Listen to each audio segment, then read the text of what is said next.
থেকে টিফিন দিচ্ছে, যে কারণে আমাদেরকে আর আলাদা করে টিফিন আনতে হচ্ছে না। এগুলো খেয়ে আমরা আনন্দিত হই আর আমরা কখনো দুর্বল হই না। আমি আগে স্কুলে আসতাম না, কিন্তু টিফিন দেওয়ার কারণে আমি এখন স্কুলে আসি।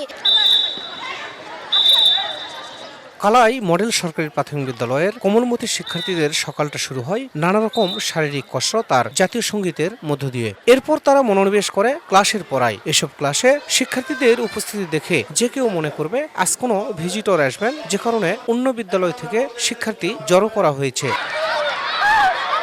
একইভাবে উপজেলার প্রত্যন্ত এলাকা মোলামগাড়ি সরকারি প্রাথমিক বিদ্যালয়ে গিয়েও দেখা মেলে শত শত শিক্ষার্থীর অংশগ্রহণে বিদ্যালয়ের সবগুলো ক্লাসরুম মুখরিত।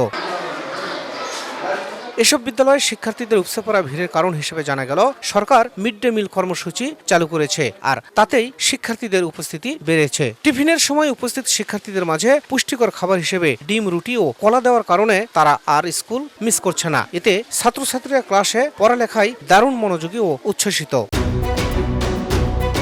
দেড় যুগ ধরে ভালোবাসার নিড়ে এসিআই পিওর সল্ট। আমাদের বিদ্যালয়ে আগে খাবার দিত না, আমরা অনেক কষ্ট পেতাম, বিকালে ওদের অনেক কষ্ট হতো। এখন আমাদের বিদ্যালয়ে 3 দিন ডিম সেদ্ধ রুটি দেয়, একদিন বিস্কুট কলা দেয়, আরেক দিন হচ্ছে আমাদের রুটি দুধ দেয়। খাবার পাই এখন আমরা আগে খাবার দিত না, তাই আমরা স্কুল গাবি করতাম। আমরা স্কুল থেকে যে খাবার পাই তা আমাদের শারীরিক গঠন করে এবং পড়ালেখাও ভালো করে। যে খাবারগুলো আমরা মাসে একবার খেতে পারতাম না, বাসায় খেতে পারতাম না, সেগুলো এখন আমাদের প্রতিদিন বিদ্যালয়ে দিচ্ছে। অন্যদিকে অভিভাবকরা অনেকটা নিশ্চিন্তে তাদের সন্তানদের স্কুলে পাঠাতে পেরে কৃতজ্ঞতা প্রকাশ করেছেন সরকারের প্রতি। এখানে যে খাবারটা দিচ্ছে সরকার, এটা আসলে খাবারটা দিয়ে অনেক বাচ্চার অনেক উপকার হয়েছে এবং দরিদ্র বাচ্চাদের পুষ্টিকর খাবার হচ্ছে। এই খাবার খাওয়ার কারণে বাচ্চাদের একটা দৈনন্দিন যে একটা পুষ্টি চাহিদা রয়েছে, এটাও পূরণ হচ্ছে খুব ভালোভাবে। তবে একেবারে উল্টো চিত্র জয়পুরহাট সদর উপজেলার বানিয়াপাড়া সরকারি প্রাথমিক বিদ্যালয়ে। সেখানে গিয়ে দেখা মেলে তৃতীয় শ্রেণীতে উপস্থিত 13 জন, চতুর্থ শ্রেণীতে 13 জন এবং পঞ্চম শ্রেণীতে 12 জন শিক্ষার্থীকে ক্লাস করাচ্ছেন উপস্থিত 2 জন শিক্ষক। কারণ হিসেবে 2 জন নারী শিক্ষক ও একজন দপ্তরি ক্যামেরার সামনে না আসার শর্তে জানালেন, আশপাশে কিন্ডারগার্টেন স্কুল, হাফেজিয়া মাদ্রাসা ও মিড ডে মিল চালু না থাকায় তারা শিক্ষার্থী পাচ্ছেন না।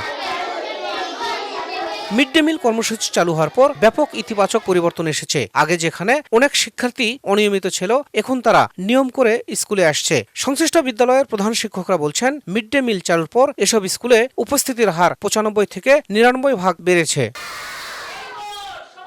স্থানীয় উপজেলা শিক্ষা কর্মকর্তা ও প্রকল্প বাস্তবায়নকারী প্রতিষ্ঠান প্রধানরা বলছেন, মিড ডে মিল কর্মসূচি চালু থাকলে জয়পুরহাট সহ সারা দেশে প্রাথমিক শিক্ষার মান আরো উন্নত হবে এবং শিক্ষার্থীদের ঝরে পড়া কমবে। শিক্ষার্থী তাদের উপস্থিতি বাড়ানো, পুষ্টির মান বৃদ্ধি করা এবং ঝরে পড়া রোধ করা, এবং এই ধারাবাহিকতায় আমরা এই 12টা উপজেলায় এই সংস্থা 1592টি স্কুলে 15 লক্ষর অধিক ছেলে মেয়েদের আমরা এই ধরনের খাবার সরবরাহ করছি। সরকারি প্রাথমিক বিদ্যালয়ের দিকে আকর্ষণ বাড়ানো, আমরা এই ফিডিং প্রোগ্রাম দ্বারা আমাদের এই লক্ষ্যটি সফল হয়েছে এবং ছাত্রছাত্রীদের সরকারি প্রাথমিক বিদ্যালয়ের দিকে আকর্ষণ বৃদ্ধি করতে পেরেছে।